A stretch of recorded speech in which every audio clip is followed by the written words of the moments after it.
Hey guys, मेरे YouTube channel fairy tale में आपका स्वागत है। मैं यहाँ वॉन्गसन की माय ब्यूटीफुल अनएक्सपेक्टेड वाइफ की स्टोरी शेयर करने वाली हूँ, जो मेरी इमेजिनेशन है। आई होप आपको ये स्टोरी पसंद आए, तो like, subscribe and comment. Story की शुरुआत में हम मास्क पहने वाले बंदे को देखते हैं, जो किसी से बचकर भाग रहा था, लेकिन रास्ते में वो एक दरख्त से टकरा जाता है और गिर जाता है। लंबी लंबी सांसें लेने लगता है। जैसे तैसे वो खुद को खड़ा करता है और फिर भागने की कोशिश करता है। इससे पहले वो और ज़्यादा दूर भाग पाता, एक ब्लैक फॉग आकर उसे हिट कर देता है और वो गिर जाता है। उसके मुंह से भी ब्लडिंग आने लगती है और लेकिन वो फिर खड़ा होता है और भागने की कोशिश करता है। तो फिर काला धुआं उसको अपनी ओर कैद कर लेता है। तब दो शख्स उसके सामने आते हैं। उसमें से एक उससे कहता है, तुमने मेरी बात ना मानकर तुमने अच्छा नहीं किया। देखो तुम्हारी अब हालत कैसी हो गई है। अगर तुमने मेरी बात मान लेती तो मैं तुम्हें हमेशा खुश रखता और हम दोनों लाइफ टाइम तक हमेशा साथ रह गए। मास्क वाला बंदा हंसते हुए कहता है, तुम्हारे साथ लाइफ टाइम तक रहने से अच्छा मैं मरना पसंद करूँगा। और खुद को फॉग से छुड़ाता है और पहाड़ से नीचे कूद जाता है। दूसरा बंदा उसे अपने फॉग से पकड़ने की कोशिश करता है, लेकिन उसके हाथ सिर्फ उसका मास्क आता है। कुछ समय बाद का देखते हैं गुसुलैंड में, जहाँ बैठक में एल्डर लैनसन की मैरिज के लिए बात कर रहे थे।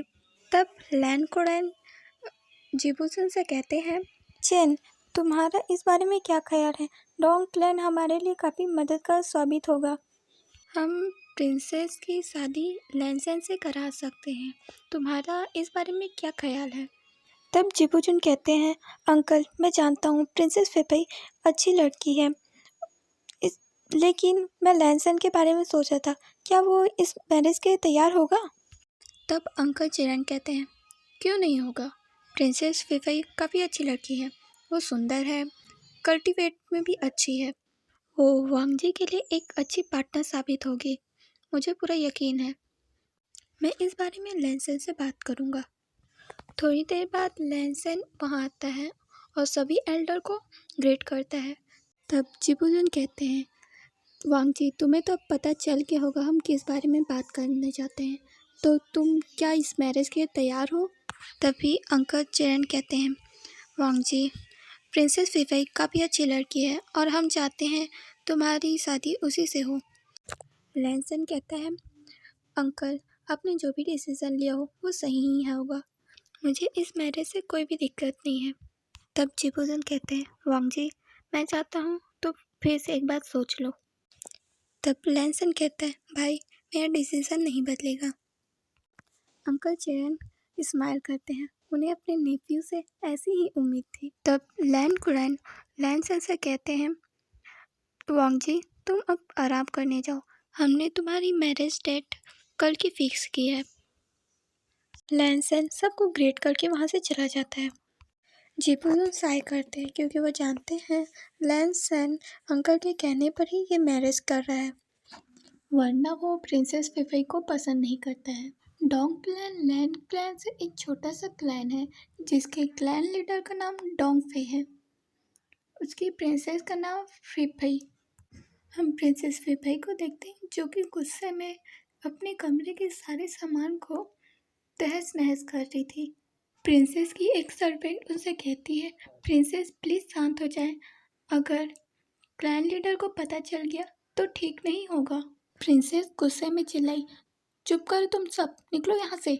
तब प्रिंसेस की मदर वहाँ आती है और प्रिंसेस को शांत कराते हुए बोलती है, फेफई, ये क्या तरीका है? तुम्हें क्या लगता है तुम्हारी इस तरह चीज़ों को तोड़ने से कुछ बदलेगा? तुम्हारे पिता का डिसीजन नहीं बदलेगा। इस तरह चीज़ों को तोड़ना बंद करो।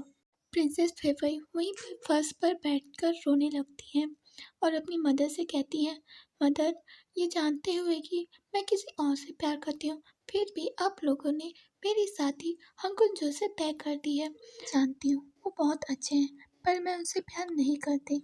मैं उनसे शादी नहीं करना चाहती हूँ। मैं लैनसन से शादी नहीं करना चाहती हूँ, प्रिंसेस रोते हुए कह रही थी। तभी उनके पिता ने कहा, क्या कहा तुमने? तुम ये शादी नहीं करना चाहती? तुम जानती हो लैनसन कौन है? ग्रेट कल्टीवेटर हंगुन जून है और लैंड क्लैन के सेकंड प्रिंस, तुम्हें उससे अच्छा पार्टनर कभी नहीं मिलेगा, इसलिए ये नाटक करना बंद करो। पर पिताजी, लैंड सैन भी तो मुझसे मैरिज करना नहीं चाहता, फिर इस मैरिज का क्या फ़ायदा? डोंगफे ने चिल्लाते हुए कहा, अपना मुंह बंद रखो। अगर तुमने कोई भी गड़बड़ की तो मुझसे बुरा कोई नहीं होगा। कल तुम्हारी मैरिज है, कोई भी गड़बड़ मत करना, समझी?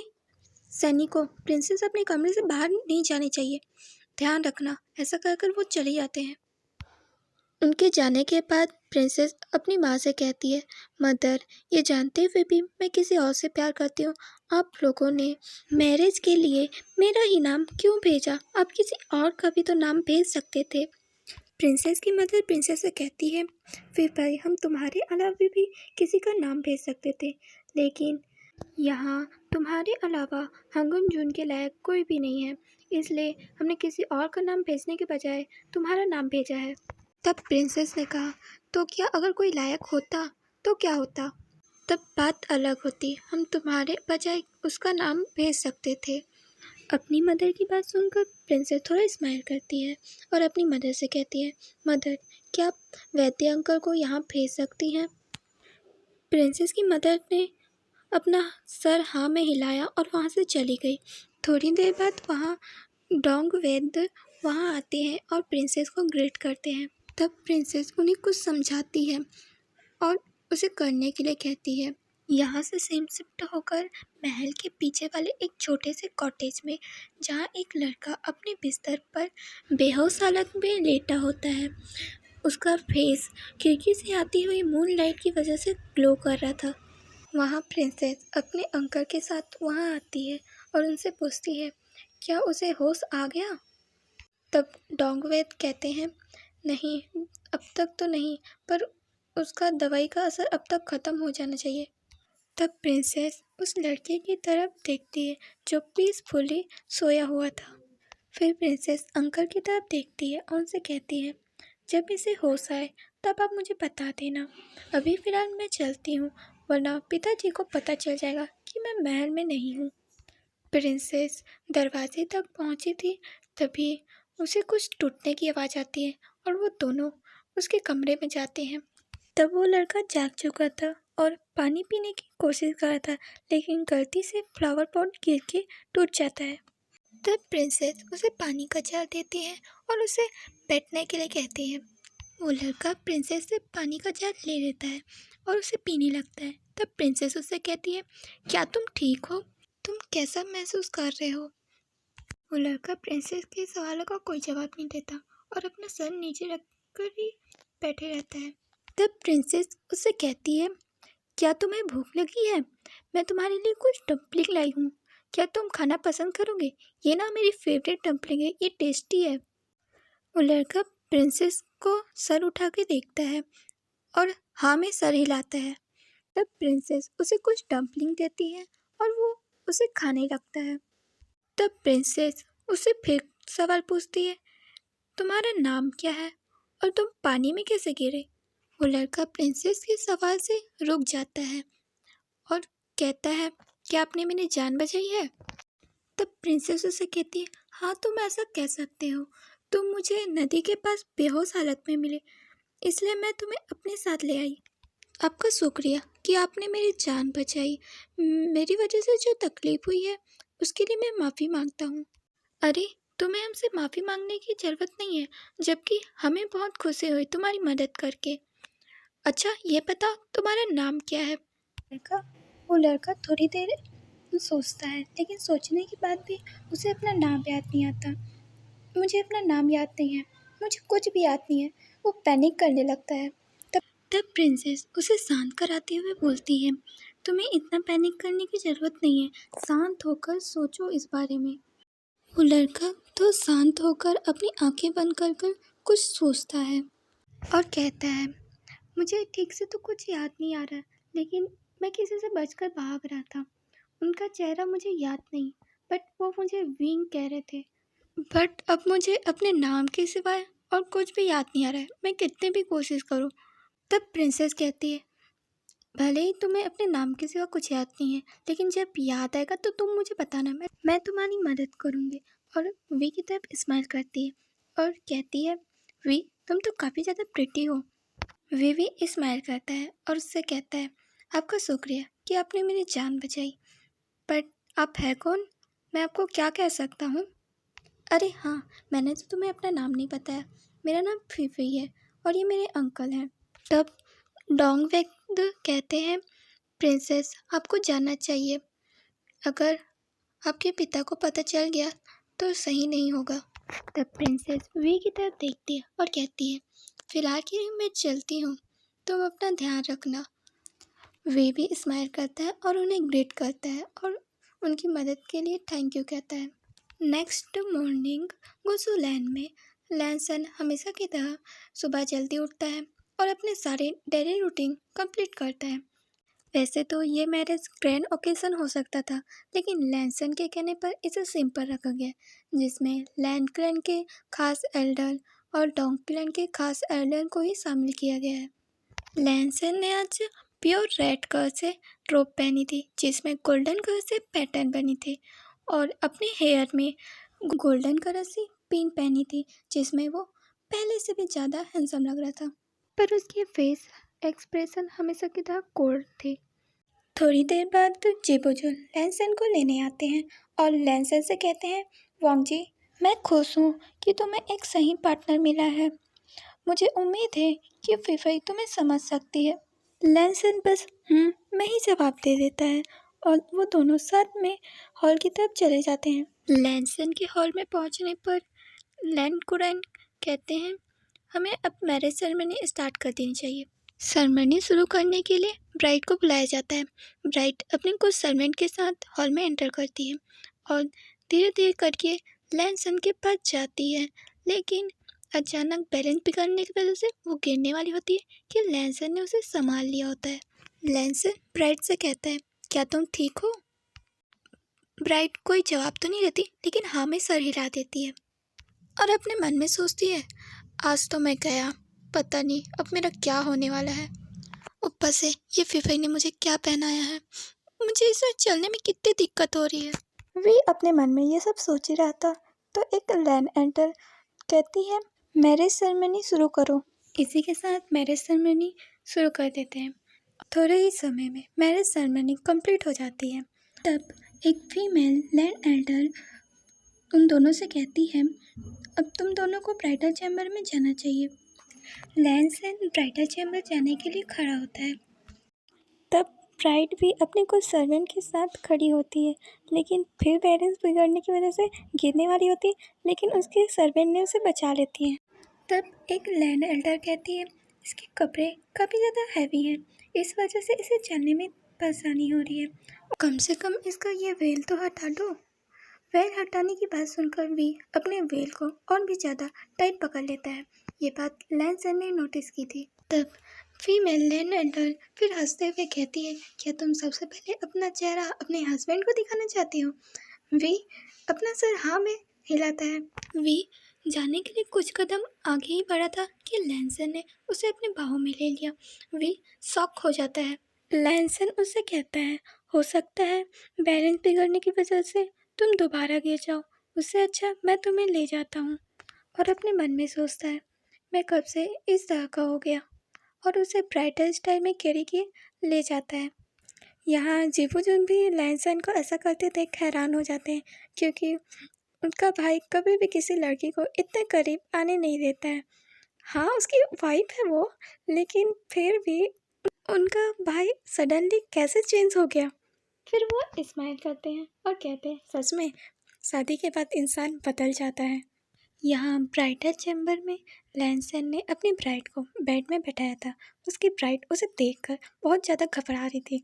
उसने अपनी वेल को काफ़ी ज़्यादा टाइट पकड़ा था, उसे बहुत डर लग रहा था। लैंसन उसे डरते हुए देख कहता है, मैं तुम्हारे साथ कुछ भी गलत करने वाला नहीं हूँ, तुम्हें मुझसे डरने की ज़रूरत नहीं है। वी को तो उस पर अभी भी यकीन नहीं हो रहा था। उसने अपने रोप को और भी ज़्यादा टाइट पकड़ लिया। लैंसन देखता है उसकी ब्राइड को अभी भी उस पर ट्रस्ट नहीं है, तो उससे कहता है, क्या तुम इस बात से डर रही हो कि तुम फीफई नहीं हो? इस बात से मैं तुम्हें हर्ट कर दूंगा? तो ऐसा नहीं है, मुझे पहले से पता था कि तुम फीफई नहीं हो, तो तुम्हें मुझसे डरने की ज़रूरत नहीं है। वी लैंसन की बात सुनकर हैरान हो जाता है और अपने मन में सोचता है, क्या गर्व को इस बारे में पता था कि मैं फीफई नहीं हूँ? फिर उन्होंने मुझसे मैरिज क्यों की? मैंने तो कुछ भी नहीं कहा उनसे, तो उन्हें इस बारे में कैसे पता चला? वी अपने मन में ये सब सोच रहा था। तभी लैंसन उससे कहता है, देखो मैं नहीं जानता कि तुम कौन हो, लेकिन अब हमारी मैरिज हो गई है और तुम मेरी जिम्मेदारी हो, इसलिए मैं ये जिम्मेदारी पूरे दिल से निभाऊंगा। वी लैंसन से कहता है, तो गगा आप हम पर नाराज नहीं है? फीफई ने कहा था कि आप नाराज हो सकते हैं और कॉन्ट्रैक्ट हो सकते हैं, इसलिए उन्होंने मुझे भेजा कि आपको मैं सब कुछ सच सच बता सकूं। फ्लैशबैक में हम देखते हैं जब फीफई ने वैद्य अंकल को अपने कक्ष में बुलाया था, तब उन्होंने उसे कुछ समझाया था, तो वो वी के बारे में था। जब प्रिंसेस ने वी को पहली बार देखा था तो वो किसी परी से भी ज़्यादा सुंदर था। घायल होने के बावजूद उसकी ब्यूटी में कोई कमी नहीं आई थी, तो प्रिंसेस ने उसका इलाज करवाया और तब वैद्य अंकल ने बताया उसे किसी ने कर्ज दिया है जिस वजह से उसकी मौत कभी भी हो सकती है। तब प्रिंसेस ने उनसे कहा, इस कर्ज को हटाने का कोई तो रास्ता होगा।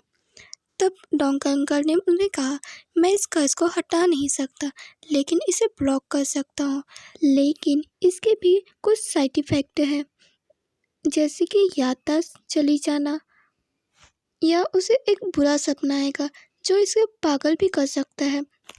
और जब प्रिंसेस की मदर ने ये कहा कि उसके लायक लैंसन के कोई नहीं है, तो फिर प्रिंसेस को ये आइडिया आ गया कि वो अपनी जगह वी को भेज देगी, इसलिए उन्होंने वी के कर्ज को ब्लॉक करवा दिया, जिससे उसकी याददाश्त चली गई। और फिर प्रिंसेस चुपके से वी को महल में ले आई। जब वी ने महल को देखा तो काफ़ी खुश था और सब चीज़ों को छू के देख रहा था। वो किसी चाइल्ड की तरह इधर उधर छू रहा था सब चीज़ को। वी ने प्रिंसेस से कहा, प्रिंसेस आपको ये महल तो बहुत सुंदर है, पर हम इस तरह छुप के क्यों आए हैं? वी ने तो ये चीज़ बहुत इनोसेंटली पूछी थी, लेकिन प्रिंसेस ने इस बात को इग्नोर कर दिया और उससे कहा, क्या तुम्हें भूख लगी है? मैं तुम्हारे लिए कुछ खाने का मंगा दूँ? वी को उन्होंने छुपने का इशारा किया और अपनी सर्वेंट को बुलाकर कुछ खाने के लिए लेके आने कहा। थोड़ी देर बाद सर्वेंट कुछ फूड आइटम लेके उनके कमरे में आई और वो फूड को रखकर वहाँ से चली गई। उनके जाने के बाद प्रिंसेस ने वी को बुलाया। वी फूड आइटम देख के खुश हो जाता है क्योंकि उसे तो बहुत भूख लगी थी, तो वो फूड को एंजॉय करते प्रिंसेस से कहता है, thank you so much princess, आपने मेरा इतना ख्याल रखा। अगर आपको मेरी किसी चीज़ में मदद चाहिए तो आप मुझे बताना, अगर मुझसे हो सकेगा तो मैं आपकी मदद करूँगा, मुझे बहुत खुशी होगी।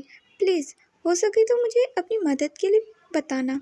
वी की बात सुनकर प्रिंसेस स्माइल करती है और मन में सोचती है, थैंक यू वी, तुमने तो मेरी बहुत बड़ी मदद कर दी। वैसे मेरे पास दूसरे तरीके थे अपने मदद निकालने के, लेकिन अब तुमने कह दिया है तो थैंक यू सो मच। और फिर वी से कहती है, वी क्या तुम मेरे बदले ये मैरिज कर सकती हो? वी प्रिंसेस की बात सुनकर हैरान होता है। तो प्रिंसेस वी के पास जाती है और उससे कहती है, असल में मैं किसी और से प्यार करती हूँ और मैं ये मैरिज नहीं करना चाहती, इसलिए तुम्हें ब्राइड बन करके लैंसन के पास जाना है और सब कुछ सच सच बता देना है। तब वी प्रिंसेस से कहता है, अगर सब कुछ बताने की बात है तो मुझे ब्राइड बनने की क्या ज़रूरत है? ये तो आप मैसेज के थ्रू कर सकती हैं। मैंने मैसेज भेजने की कोशिश की थी, लेकिन मेरे पिताजी ने उसे रास्ते ही में डिस्ट्रॉय कर दिया। इस वजह से मेरे पास अब कोई रास्ता नहीं है, इसलिए क्या तुम ब्राइड बन करके वहाँ जा सकती हो? प्लीज़ मेरी मदद कर दो, प्रिंसेस ने वी से कहा। तो वी ने कहा, क्या अब तुम मुझसे मजाक कर रही हो? भला मैं कैसे ब्राइड बन सकता हूँ? मैं एक मेल हूँ। क्या तुम मेरी मदद नहीं कर सकते वी? तुमने तो कहा था तुम मेरी मदद करोगे, तुम्हें बहुत खुशी होगी, पर तुमने तो मुझे मना कर दिया। इमोशनल ड्रामा करते हुए प्रिंसेस ने वी से कहती है। तो फिर वी ना चाहते हुए भी मान जाता है, क्योंकि उसे समझ आ गया था कि प्रिंसेस उसे ऐसे तो छोड़ने वाली नहीं है और प्रिंसेस के पास तो पहले से भी तरीके थे वी को भेजने के। प्रेजेंट में वी ने ये सारी बात लैनसन को बता दी। लैनसन स्माइल करता है क्योंकि उसे पहले से पता था कि फीफई किसी और से प्यार करती है, लेकिन उसे ये उम्मीद नहीं थी कि वो अपनी जगह किसी और को भेज देगी। वी जब लैनसन को स्माइल करते देखता है तो वो अपनी वेल को हटाकर लैनसन से कहता है, जब आपको पता चल गया था कि मैं फीफई नहीं हूँ तो आपने ये मैरिज क्यों की? लैनसन जब वी को देखता है तो उसकी छोटी सी स्माइल और भी बड़ी हो जाती है क्योंकि वी काफ़ी ज़्यादा ब्यूटीफुल था। उसकी ग्रे कलर की ब्यूटीफुल आईज, उसकी रेड रोज की तरह ब्यूटीफुल लिप्स, उस लिप्स के पास छोटी सी दिल जो लैनसन को अट्रैक्ट कर रही थी। लैनसन अभी भी वी की तरफ ही देख रहा था तो वी लैनसन से कहता है, गगा आपने मुझे अभी तक आंसर नहीं दिया है कि आपने ये जानते हुए कि मैं फीफई नहीं हूँ आपने मैरिज क्यों की, और आपको पता कैसे चला कि मैं फीफई नहीं हूँ? वी को बात सुनकर लैनसन को होश आता है तो वो अपनी नज़रें दूसरी तरफ फेर लेता है और वी से कहता है, जब मैंने तुम्हें गिरने से बचाने के लिए पकड़ा था तब मैंने ये फील किया था कि तुम फीफई नहीं हो, क्योंकि फीफई की कल्टीवेशन इतनी स्ट्रांग नहीं है, लेकिन तुम तो अपने हाफ इमोर्टल स्टेज में हो। तो फिर वी लैनसन से कहता है, ये तो ठीक है, लेकिन ये जानने के बाद आपने मुझसे मैरिज क्यों की? लैनसन इस सवाल का कोई जवाब नहीं दे पाता और वो क्या बताता वी को कि जब उसे पता चला था कि वो हाफ इमोर्टल है तो लैनसन को उसकी तरफ अट्रैक्शन फील हो रहा था। वी उसे अपना सा महसूस होने लगा था, लेकिन लैनसन वी से बस इतना कह देता है कि वो नहीं चाहता था कि कॉन्टेस्ट ऐसे ही टूट जाए, इसलिए उसने ये मैरिज कर ली। वी लैनसन की बात सुनकर कुछ नहीं कहता और बस उसे ही देखते रहता है। वी को तो अभी भी यकीन नहीं हो रहा था कि उसकी मैरिज हो गई है। जब वो उठा था तो उसे कुछ भी याद नहीं था और अचानक से उसकी मैरिज कर दिया गया। वी तो अभी भी कंफ्यूज था, आखिर उसके साथ ये सब क्या हो रहा है। उसे तो कुछ समझ नहीं आ रहा था, लेकिन फिर भी वो ऑफर्ड सिचुएशन को तो लाइट करने के लिए वो लैनसन से कहता है, गगा ये कमरा तो बहुत सुंदर है ना, अरे ये फ्लावर पॉट भी तो कितना सुंदर है। वी ऐसे ही इधर उधर की बातें कर रहा था, वो चाहता था कि लैनसन बस उससे बात करे, पर लैनसन वी के सवालों का सिर्फ हाँ में सिर हिलाकर जवाब दे देता है और बस वी को ही देखते रहता है। वी इस बात से इरिटेट हो जाता है और एक लास्ट वो लैनसन से कह देता है, गगा आपको मुझसे बात करनी चाहिए, आप बस हाँ में सर क्यों हिला रहे हैं?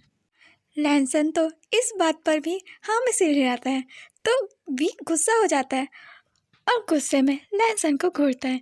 लैनसन समझ जाता है कि वी उस पर गुस्सा है तो वो कहता है, मैं अपने रोब चेंज करके आता हूँ, ठीक है, करके वो निकल जाता है। वी हैरानी से उसी दिशा में देखता है जिस दिशा में लैनसन गया होता है और खुद से कहता है, क्या मुझसे बात करना इतना मुश्किल है क्या? और फिर उस समय को याद करता है जब लैनसन को उसने पहली बार देखा था तो उसने बस तो इतना सुना था कि लैनसन हैंडसम है, पर लैनसन तो बहुत ज़्यादा हैंडसम है। इस वजह से वी ने अपना बैलेंस खो दिया था और जब लैनसन ने उससे कहा था कि वो ये मैरिज पूरे दिल से निभाएगा तब तो उसके पेट में बटरफ्लाई उड़ने लगी थी कि वो खुश था कि लैनसन उसे एक्सेप्ट कर लेगा। वी ये सब सोचकर पाउट करता है क्योंकि लैनसन ने तो उससे बात ही नहीं की। यहाँ लैनसन खुद को काम डाउन करता है और खुद को वी के सामने जाने के लिए प्रिपेयर करता है, पर वो अभी भी वी के लिप्स के ही बारे में सोच रहा था, पर वो खुद को कंट्रोल कर लेता है। जब लैनसन वी के पास जाता है तो वो देखता है कि वी खुद से ही खेल रहा होता है। जब वी लैनसन को देखता है तब वो अब तक जो खेल रहा होता है अपने कपड़ों से, वो उसे छोड़कर चुपचाप शांति से बैठ जाता है और अपने आंखें नीचे कर लेता है। वी को तो ये काफ़ी एम्बैरेसिंग लगा था क्योंकि लैनसन ने उसे बच्चों की तरह खेलते हुए देखा था। लैंसन को तो वी को इस तरह खेलते देखकर बहुत खुशी होती है। वो स्माइल करता है और मन में सोचता है उसकी वाइफ सच में बहुत ज़्यादा क्यूट है। जब लैंसन वी को इस तरह शांत होकर बैठे देखता है तो पास रखे डॉल में से एक छोटा सा बनी टॉय निकाल कर वी को दिखाता है और फिर वी से कहता है, ये मेरी पसंदीदा टॉय है, अगर तुम चाहो तो तुम इससे खेल सकते हो। वी को तो वो बनी टॉय काफ़ी पसंद आता है, लेकिन वो सोचता है कि लैंसन के पास इस तरह की भी चीज़ें हैं क्या उसे भी इस तरह की सॉफ्ट टॉय से खेलना पसंद है। पर वी इसे इग्नोर करके लैंसन से वो टॉय ले लेता है और उसे अपने हाथों से सहलाने लगता है। लैंसन वी के बगल में बैठ जाता है और उससे कहता है, क्या तुम्हें ये पसंद आया? वी स्माइल करता है और लैंसन की तरफ देखते हुए कहता है, हाँ ये बहुत ज़्यादा क्यूट है, मुझे काफ़ी पसंद है, क्या मैं इससे हमेशा खेल सकता हूँ? लैंसन स्माइल करता है और कहता है, हाँ तुम जब चाहो तब तुम इससे खेल सकते हो। और फिर वी की तरफ ही देखते रहता है। वी लैंसन की तरफ देखता है, उसे लगता है कि लैंसन उससे कुछ कहना चाहता है, पर लैंसन वी से कुछ नहीं कहता और दूसरी तरफ नजरें कर लेता है। तो फिर वी लैंसन से कहता है, गगा क्या मैं आपसे एक बात पूछूं? लैंसन हाँ में से जाता है। तो वी पूछता है, क्या आप फीफे से प्यार करते हैं? लैंसन इस बात पर हैरानी से वी की तरफ देखता है कि वो ऐसा क्यों पूछ रहा है। लैंसन के कुछ भी कहने से पहले वी लैंसन का हाथ पकड़ लेता है और उससे कहता है, मैं समझ सकता हूँ कि आपको बहुत बुरा लगा होगा कि फीफे की जगह मैं आ गया। वी तो लैंसन को दिलासा दे रहा था, लेकिन लैंसन ने को इसकी ज़रूरत ही नहीं थी। उसने वी का हाथ पकड़ लिया और उसे अपनी ओर खींचा। वी लैंसन के काफ़ी ज़्यादा करीब हो गया था। वी लैंसन की आंखों में देखता है जहाँ उसके लिए डिज़ायर दिख रहे थे। लैंसन वी के आंखों ही में खो जाता है। वी से आती लोटस स्वीट की स्मेल उसे पागल कर रही थी। वो कभी भी अपना कंट्रोल खो सकता था। लैंसन वी के थोड़ा और करीब होता है और इसी के साथ हम अपना फर्स्ट पार्ट का एंड करते हैं। अगर आप सभी ने ये वीडियो पूरा देखा है तो thank you so much. Please next part भी देख लेना और मुझे सपोर्ट करना।